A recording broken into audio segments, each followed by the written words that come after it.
ঢাকা 10 আসনের মাটি ও মানুষের নেতা জননেতা আলহাজ আব্দুল আওয়াল মজুমদার। আলহামদুলিল্লাহ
হ্যাঁ, সম্মানিত দর্শকবৃন্দ, কিছুক্ষণের মধ্যেই আমাদের বিজয় র্যালি অনুষ্ঠিত হবে। আর এটা অনুষ্ঠিত হচ্ছে নিউ মার্কেট, কলাবাগান, ধানমন্ডি, হাজারীবাগ, কামরাঙ্গীরচর, আংশিক ঢাকা মহানগর দক্ষিণের পক্ষ থেকে। আমাদের মাঝে উপস্থিত আছেন আমাদের সংসদ সদস্য প্রার্থী। তিনাকে নিয়ে ইনশাল্লাহ আমরা কিছুক্ষণের মধ্যেই বিজয় র্যালি শুরু করতে যাচ্ছি।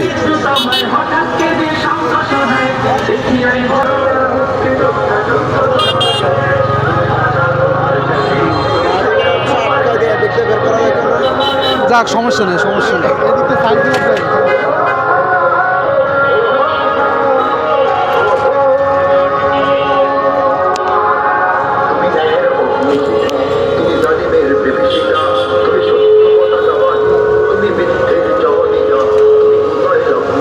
ঢাকা 10 আসন কর্তৃক আয়োজিত 16ই ডিসেম্বর 2025 মহান বিজয় দিবস উপলক্ষে আলোচনা সভা ও বিজয় র্যালি। স্থান জিগাতলা, কাউসার সুইট হাউস মোড়। সময় সকাল 10টা। ইনশাল্লাহ আমরা কিছুক্ষণের মধ্যেই এই বিজয় র্যালি নিয়ে সামনের উদ্দেশ্যে রওনা করব।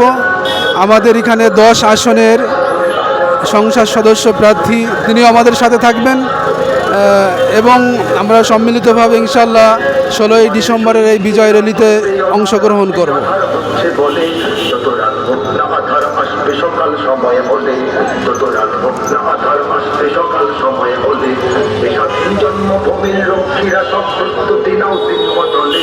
এ লড়াই লড়তে হবে শক্তি সাহস বুদ্ধি বলে, এ লড়াই ৭১-এর মহান মুক্তিযুদ্ধ আত্ম উৎসর্গকারী বীর শহীদদের মাগফিরাত আমরা সকলে কামনা করছি, আমরা সকলে দোয়া করছি।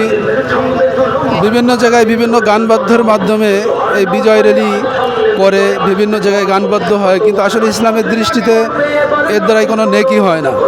এই জন্য আমরা যে সিস্টেমে করতে যাচ্ছি ইনশাল্লাহ এর দ্বারা যারা ৭১-এ মুক্তিযোদ্ধা যারা নিজের তাজা রক্তকে দিয়ে দিয়েছে, ইনশাআল্লাহ তাদের রুহের মাগফিরাতে এই সবের কিছু অংশ ইনশাআল্লাহ পৌঁছাবে। আমরা শুধু র্যালির মাধ্যমেই সমাপ্ত করছি না, আমাদের এখানে চলবে কোরআন তিলাওয়াত, বিভিন্ন গজল, সাংস্কৃতিক অনুষ্ঠান, বিভিন্নভাবে আমরা ইনশাআল্লাহ তাদের রুহের মাগফিরাত কামনা করব। সেই চেষ্টা ইনশাআল্লাহ আমরা করে যাচ্ছি। আপনারাই সকলে যে যেখানে আছেন সকলে 2-1 রাকাত নামাজ পড়ে হোক, বিভিন্ন কোরআন তিলাওয়াতের মাধ্যমে হোক, তাদের জন্য দোয়া করা আমাদের সকলের জন্য একান্ত কর্তব্য। তো আমি সকলের কাছে দোয়া প্রার্থী যে যারা 1971 সালে যারা নিজের তাজা রক্তকে ঢেলে দিয়ে যারা এই বিজয় অর্জন করছে, সকলের জন্য দোয়া মাগফিরাত করা, সেই আশা রেখেই আমার ভিডিও আজকে এখানে শেষ করছি। আপনারা সকলেই দোয়া করবেন।